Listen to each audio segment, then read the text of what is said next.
I'm doing it. Nut Cream asks, thinking of starting a stream/YouTube to help spread leftist ideas, but I'm nervous to do so. I don't ever feel like I'll be ready to answer things in the way you and Vosh can. Any advice? I am going to make this video into the go-to treatise as to get advice about how to make leftist content online and how to be successful at it, all right? This is going to be, camera, chill out. This is going to be my advice. It's going to be advice for the technical side of things, the ideological, rhetorical, and argumentative side of things, and the marketing side of things. Because even though we are anti-capitalist, you do have to be good at marketing in order to succeed online, okay? I've always been of the opinion that for leftism to spread as effectively as possible, you need more leftist content creators. You need more Breadtubers. You need more of all these things to spread our ideas around. This is the most effective way to do so, okay?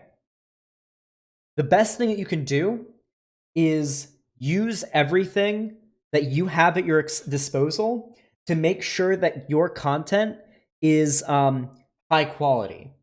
Now, when I say high quality, I'm not talking about like lighting in the background like I have and like or like something like ContraPoints. You don't need to do that. I would argue my content, technically speaking, and I say technical in the sense of technology, is high quality. I have a nice camera. I have a nice computer for streaming. I have a good format, a good layout. I would argue a pretty recognizable, clean-looking brand that pulls people's eyes towards me. This is something that you need to find out right away. Put some thought into it, okay? Find out what your brand is going to be.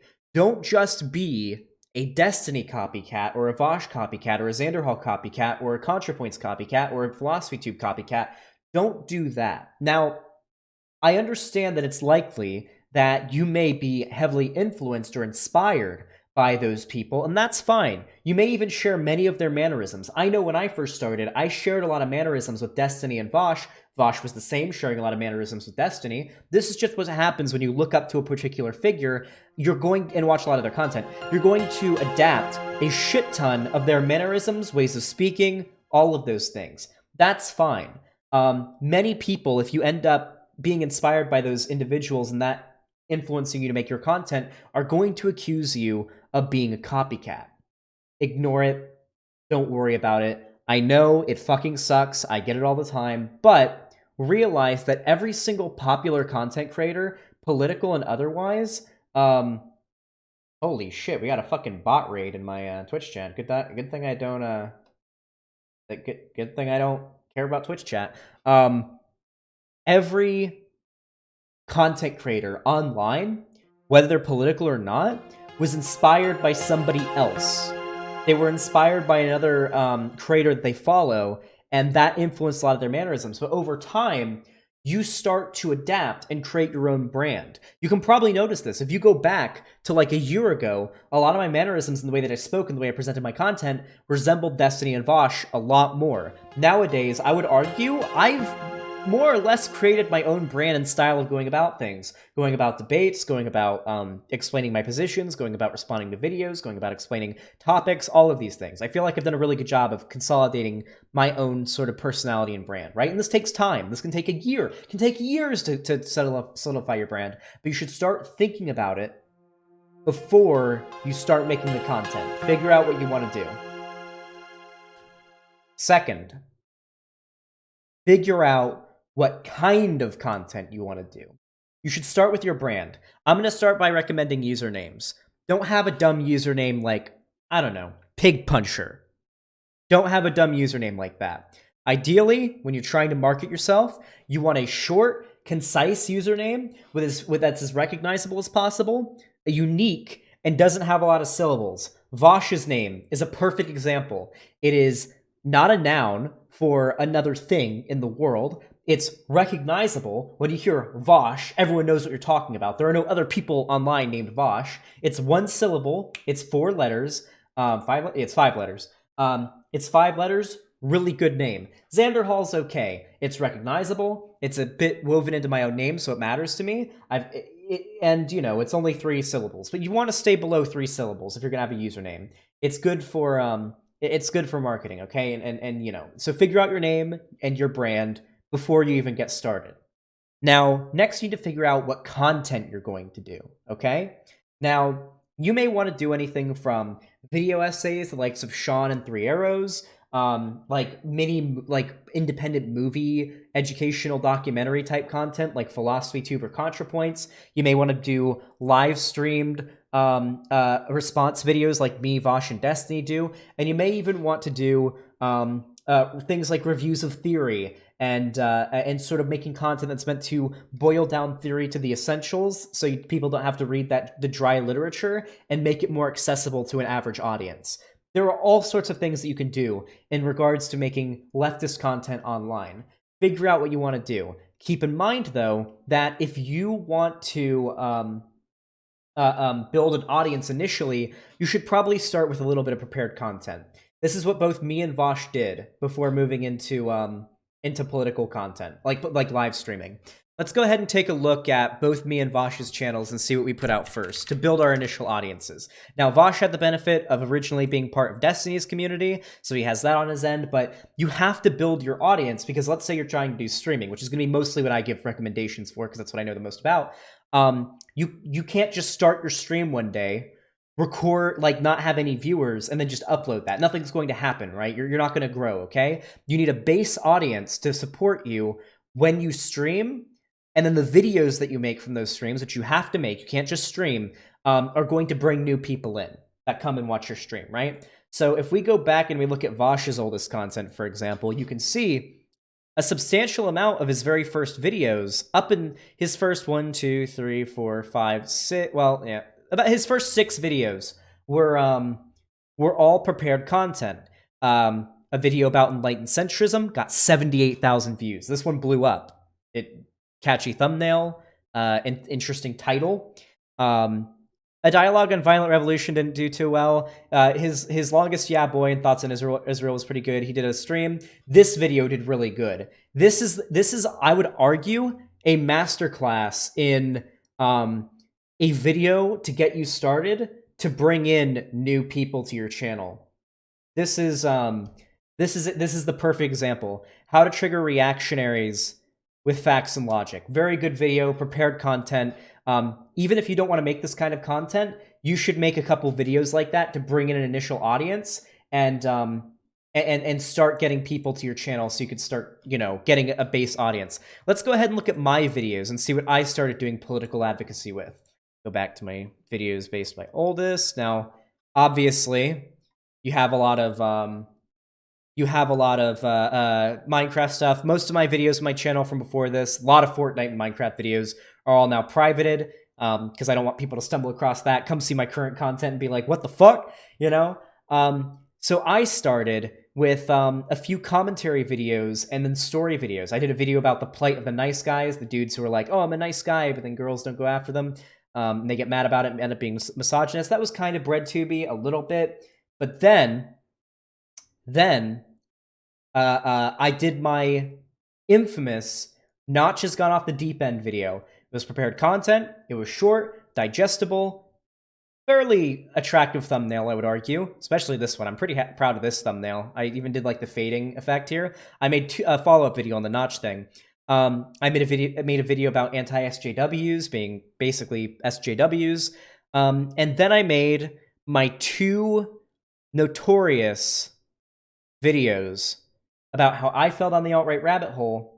Oh yeah, this is real, by the way. If you guys want to hear some of the first drama I ever got into, check out this fucking video. Back when I did gaming content, I had a dude who was like a fucking creepy stalker going after a younger girl that was a fan of my content that was in my Discord server, and I ended up calling him out on it and banning him, and he went fucking insane and threatened to kill me because I banned him and stopped him from creeping on a 14-year-old girl that he was hitting on. He was like 17 hitting on a 14-year-old. I banned him from my community and told him off, and he had a fucking meltdown in my DMs. So I made a video about it to like warn my audience to stay away from the dude. That was like the first bit of drama I ever got into on my in my YouTube career.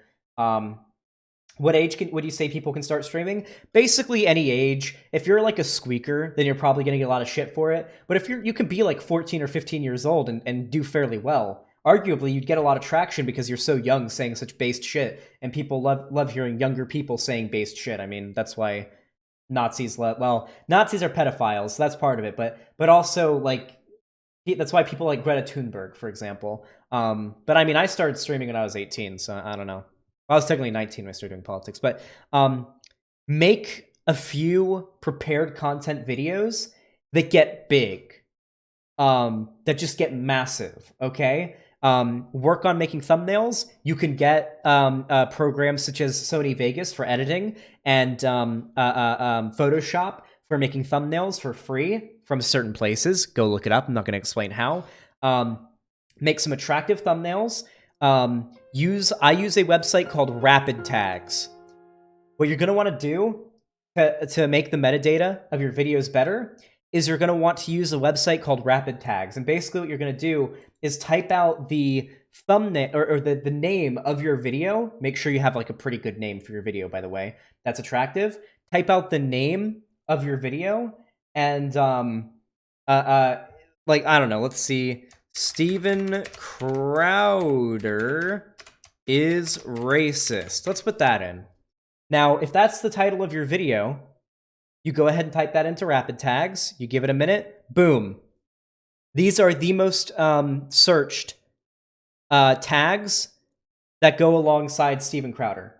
You click copy, and you just Control V into your tags area when you upload a video. Boom, you've got yourself a pretty damn good bit of metadata. On top of that, you can also get an add-on to your Chrome browser called vidIQ. It's right here. You can install that, and basically what it does is it's an add-on for YouTube that rates at 1 out of 50 your how good your metadata is for your videos. So it'll judge your title, it'll judge your thumbnail, and it'll judge your tags. And the closer to 50 that your tags are with vidIQ, the higher and more likely to be searched and appear in people's recommendations your video is.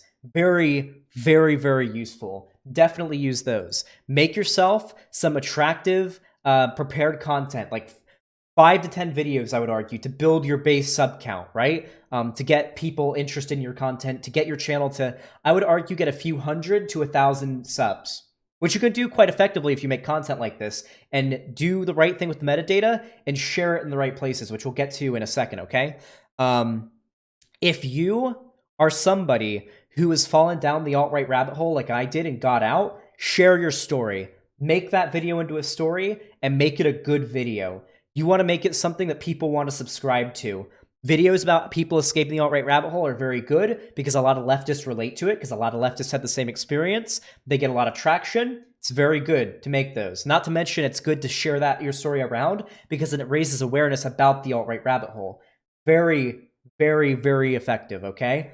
Definitely tell your story if you've gone through that and make that a prepared content, okay? And then you can get into streaming. So actually, no, really quick, I'm going to tell you how to share these videos. You should do this with all of your videos, but especially your prepared content. Now, there is a subreddit called... Come on. There is a subreddit called Breadtube. This is essentially a place where people post different lefty Breadtube-ish videos. And a lot of my early growth came from having my videos shared here. Originally, it was other people that did it, but eventually I learned how to do it myself. And I do post a lot of my videos on our Breadtube, and I get a fair amount of traction from that. Especially if you're a growing YouTuber or Breadtuber, share your videos on our Breadtube. If it's a good video, you'll probably get it. You'll probably get it pretty high up on the top page. You're gonna have a lot of new people discover your content. This, along with the good search engine optimization that you get from using Rapid Tags and vidIQ, will do a really, really good job of getting you discovered by new people and getting you a main subscriber base. Now, let's say you're interested in streaming, which is where this is going to go from now, doing content like I do. I'm going to give some advice when it comes to streaming. Since that's what I'm most aware of. Now, once you've got yourself a base subscriber base, or a main subscriber base, right? you want to start doing streams. Streams are really good to do because, for one, streamers usually make more money than YouTubers of a proportional size to theirs, which means you will be able to sooner dedicate yourself to doing it for a job. And when you can make political propaganda for your job, which is what we do, Breadtube is political propaganda. When you can do it as your job, it means you dedicate more time to it, and you're a more effective political interlocutor, right? So, big thing you need to learn to do, okay? Streaming software. You want to use Streamlabs OBS. That is the program you want to use. You'll have to make an account with Streamlabs. You'll need to make yourself a YouTube account, and you'll need to make yourself a Twitch account. Big fucking important thing, okay? Make sure that your Twitch account and your YouTube account have the same name, and obviously have like a pretty recognizable image. Now, for a while, you may have an issue with not really having a brand, like an image or a logo or art or anything to use for your channel. If you are a good artist, you should use your own art to start with. You really should. If you are an artist, draw yourself like a logo, or better yet, an avatar. Something that I learned just recently is that using a logo for your brand is not a good look.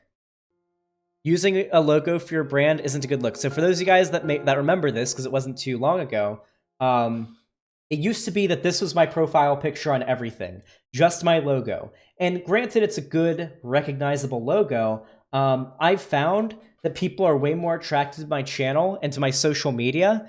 They're way more attracted to something like Shimon. Here we go. Like this. An animated avatar of you for your profile picture and for your online social media. Very good for marketing. Very recognizable. Kind of draws the eyes in. The brighter, the better, because most people view YouTube and whatnot on dark mode. This is way better than just having a basic logo, okay? Way fucking better. Way better, all right? Now, you may be wondering in regards to channel art, because you do want to have some channel art. I would recommend that when you first start streaming, the first bit of money that you make, this is one of the reasons why Streamlabs is so important, because Streamlabs allows you to put a link in your description of your stream and to regularly post it in your chat to a place where people can donate, despite not having not being affiliated or partnered on Twitch, or not having your monetization on YouTube. It lets people donate to you despite not having those mainstream ways of donating, which means you can make a little bit of money. And you need money. You have to have money. As a creator, you need money. So this lets you make a little bit of money. And there are a few things that you need to remember when it comes to spending that money. If you've just gotten started, chances are you're not doing this as a job. And so the money that you're making from streaming, I assume, in most cases, you are able to invest into making your stream better. This is very, very important. Look into my eyes and promise me you'll follow this rule. Whatever type of content you're making, particularly streaming, the money that you spend should always go at the forefront to things that make the stream better and more enjoyable for the viewers to watch, rather than for you to stream.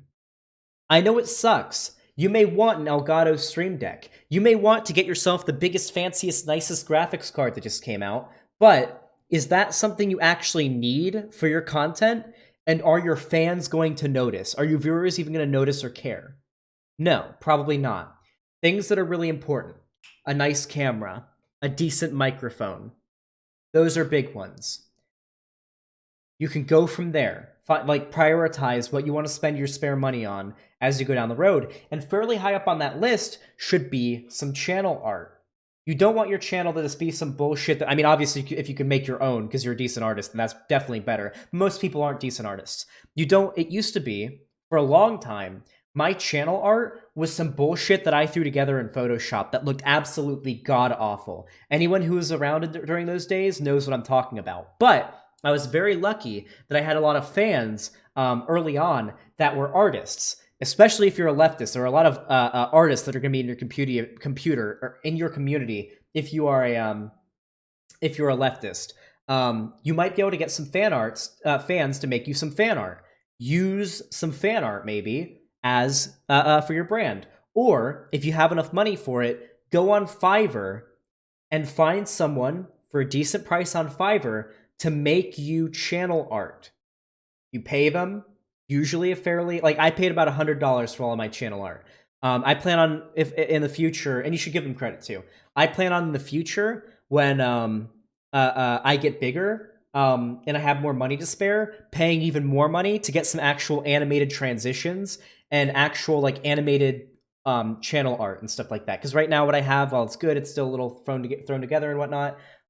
Definitely use Fiverr for art and stuff to make your stream look recognizable and high quality, decent camera, things like that. Now, if you're streaming and you've now gotten, let's say you are now streaming and you're making content and you're streaming as often as you can, what do you want to do? With my advice, to grow your channel and to sustain your livelihood. This is what I do. And this is what I believe is probably the smartest way to go about things.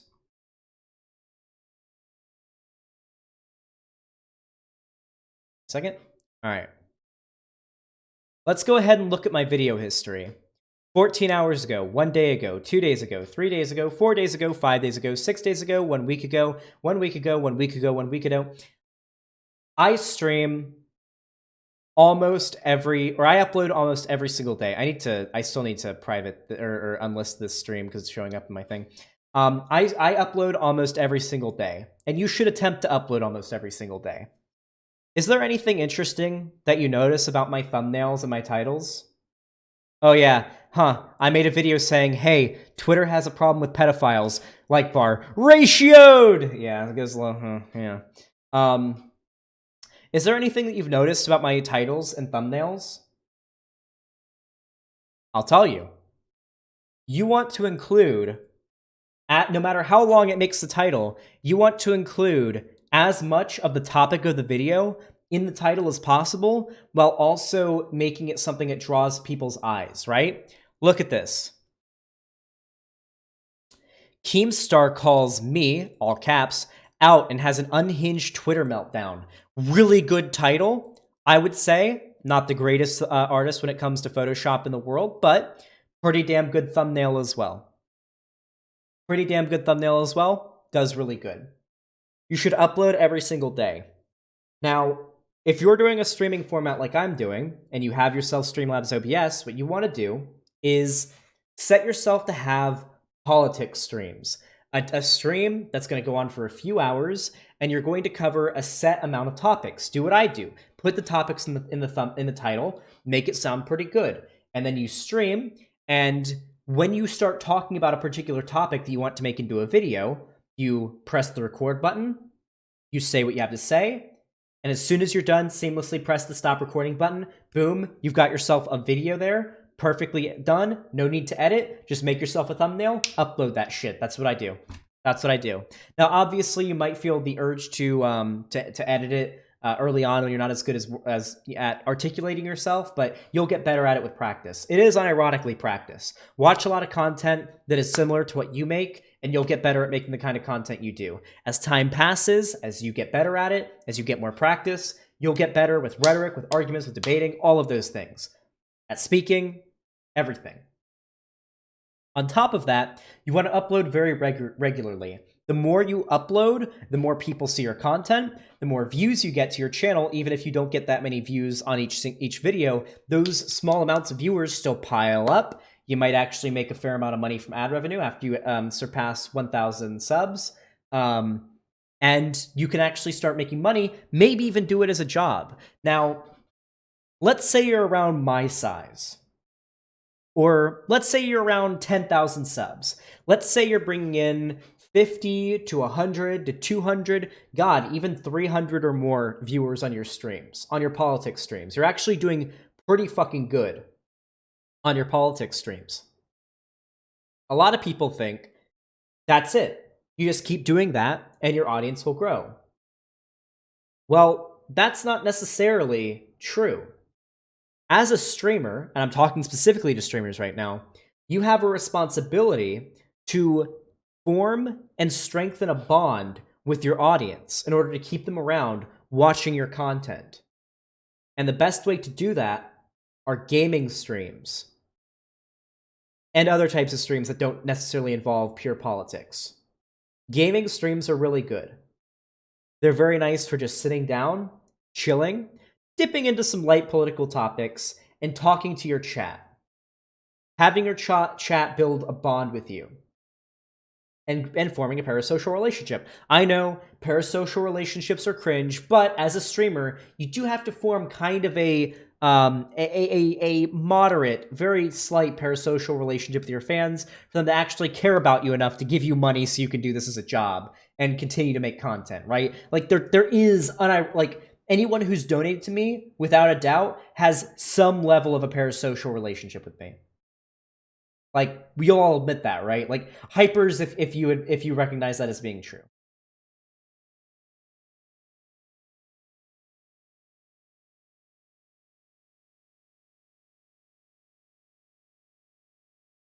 Yeah, okay, good. Right there.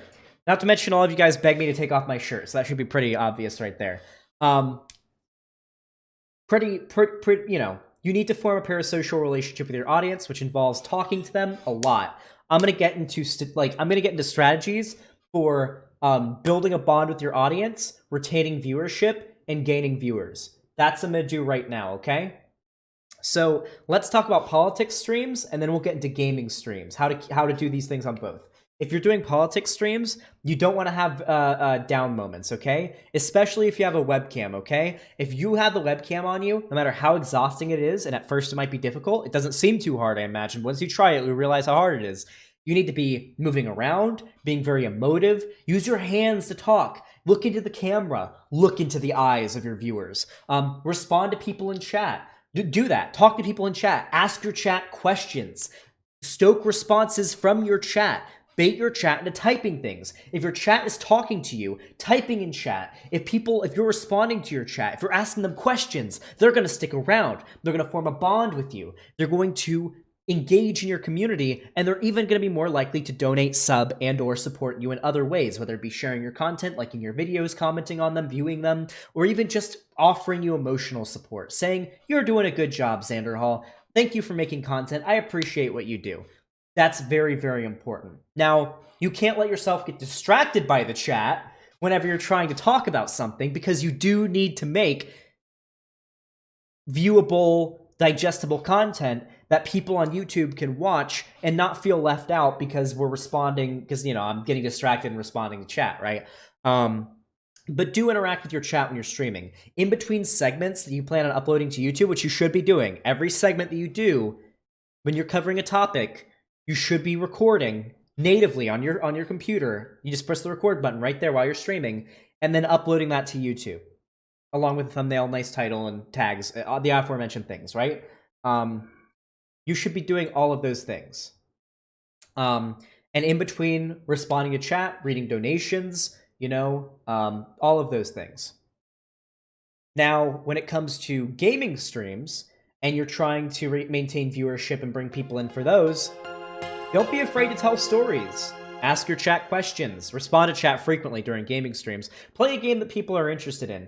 For God's sakes, don't do what Destiny does and play some factorial bullshit, okay? Now, Destiny is a very different beast, and that he has been streaming for a long time and has thousands of people who are very much dedicated to him and will watch him even if he's just sitting there fucking typing on his laptop, not saying anything, okay? Don't do what Destiny does. Do what me and Vosh do, okay? Play games people are actually interested in. Ask your community what they want to see you play.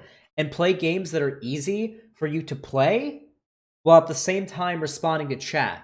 So, for example, Minecraft, Terraria, Dark Souls, horror games are really fun because then chat can see you being scared. I plan on playing a lot of horror games in October. Getting excited for that. SpongeBob, yeah. Play games that people actually want to see. Don't play anything too story driven. Like with a lot of cutscenes. Red Dead 2 would not be good for me to play on stream. Just not a good thing to play on stream. It's too there's too many cutscenes, and I would have to cut off whatever I'm talking about to watch a cutscene. Chat wouldn't like that. You guys say you would like me to play Red Dead 2 on stream? You wouldn't like it. You really wouldn't like it. Persona 5 probably wouldn't be good to play on stream. Path of Exile, probably too boring for most people to play on stream. It's a good game to play while debating. Minecraft is a good one. Subnautica is a good one. Dark Souls, that's good. Stardew Valley, I don't know. Figure out what your community wants to watch you play, and don't just focus on just the game. Engage in debates with chat. Argue with chat. Talk about political topics, because that's what they're there for. They came for the politics. They stay for the video games and the relationship and the bond they formed with the streamer or the content creator. Engage with your chat. Debate people. Debates are great because you could just have a chill gaming stream, see some reactionary in chat say some dumb shit, bring them in, and argue with them while you're playing the video game. You can even record it on your end and upload it to YouTube, and that's a perfect video. You got yourself a free video from a gaming stream. That's always a great feeling. Not to mention, you can't stream politics every day. You're gonna get burned out on streaming politics every day. Really, it's gonna fucking suck. You can't do it. I can't do it. Vosh can't do it. Destiny can't do it. You just can't do it. It's too much emotional stress. Game streams are a very good buffer for in between the politics streams. I have a very much mathematically lined out schedule for me. Politics stream every 3 days. That's how I do it. I stream politics, and then for the next 2 days, or however many days I have content to upload, because I upload one video a day, you do a gaming stream. This means you can keep your viewers around. You can make a little bit of money from the gaming streams. You know, if you're doing this as a job, it's necessary. If I didn't do my gaming streams, I'd be making a quarter of what I'm making now, which would not be enough to survive off of. Nowhere close to enough to survive off of. You have to do it. You have to do it. You have to do those gaming streams to make a little extra money, to keep the viewers around, form a bond with your audience. Do those to supplement the time in between politics streams. Now, there are a lot of technical things when it comes to streaming, and I think this is where I want to wrap it up. There are a lot of technical things when it comes to streaming that I also want to go over, but I'm going to finish this little part by talking about networking. Be active on Twitter. Twitter is the #1 social media site in the world. Don't get yourself banned. I've done it before. I've been banned from Twitter many times. Thankfully, I've been a good boy and haven't been banned in nearly a year. Don't get yourself banned from Twitter. No matter how mad people get you, don't break TOS. People who dislike you will mass report you, especially as a leftist figure, and will get you banned from Twitter. You don't want to lose Twitter. The best way to network with people. Network with other smaller Breadtubers. Try to network with bigger Breadtubers. Some of my biggest waves in viewership that I got early on was from getting shouted out by the Surfs on my Women in the Gaming Community video. From getting shouted out by Vosh and going on Destiny's stream. It's pretty damn easy to go on Destiny's stream if you want to talk to him. If you want to, God forbid, if you want to debate him. If you think you can step into the ring and debate Destiny and hold your own, at least enough that some people might be interested in you and checking out what you do it. Talk to Destiny, debate Destiny. Talk to other Breadtubers and DMs on Twitter. Try to do some crossovers and collaborations. It's good to do. It's going to help you a lot. Networking is really important, and Twitter is the best way to do it. Finally, I am going to talk about the technical side of streaming. The technology and the software and hardware you're going to use to improve and build your stream, as well as a few other bits of advice. There is so much that I can't do it on my own in one video, which is why I'm going to recommend a channel. The channel's called Alpha Gaming. You guys have no fucking idea how much advice that has helped me so much that I've gotten from this YouTube channel when it comes to the technical side and even some of the social side of streaming. There is a lot of very good advice in this channel. Everything from technology, advice for streaming, marketing, technology in particular, like capture cards and graphics cards, cameras, microphones. A lot of the stuff that I have now, such as my lovely, very neat little toy, the Elgato Stream Deck. It's a very neat little thing. I press buttons on here, and it does stuff. It's pretty fucking neat. Wouldn't even known that the Elgato Stream Deck was a thing that you could get, which, mind you, you should not be buying right off the bat. You should save this till you have plenty of extra money on the side. And you're already a pretty big streamer, because this does nothing to improve... Like, admittedly, that Elgato Stream Deck does nothing to improve your viewer experience. Absolutely nothing to improve it. All it does is make things more convenient for me. I can press a button to start stream, end stream, mute myself, switch scenes, open certain programs, open different websites that I have set on there. It's pretty neat for me. Doesn't really do anything for you. It just doesn't. Same goes for the Go XLR, which is the mixer that I have coming in the mail for my microphone. Learned about that from this guy. This guy makes a lot of really good videos, and you should definitely check it out. I've learned a lot from the technical side of streaming right here. Right here. This is a good video right here. Are we running out of streaming gear ideas? You should watch that video. You should watch a lot of these videos. These are really good. These are really good bits of advice. You should check out this channel. I don't know the dude personally. I think he's a pretty cool dude. All I know is that if it weren't for him, I would not be at 700 viewers right now. I would not be regularly getting above 1,000 viewers on many streams. It just wouldn't be possible. So that is my advice. I'm sure there's a few things that I left out there. If you're curious about more, you can come to my stream and actually ask me specific questions. But yeah, that's my advice for becoming a YouTuber, especially a leftist YouTuber, a Breadtuber, and especially, particularly, a leftist streamer. That's my advice.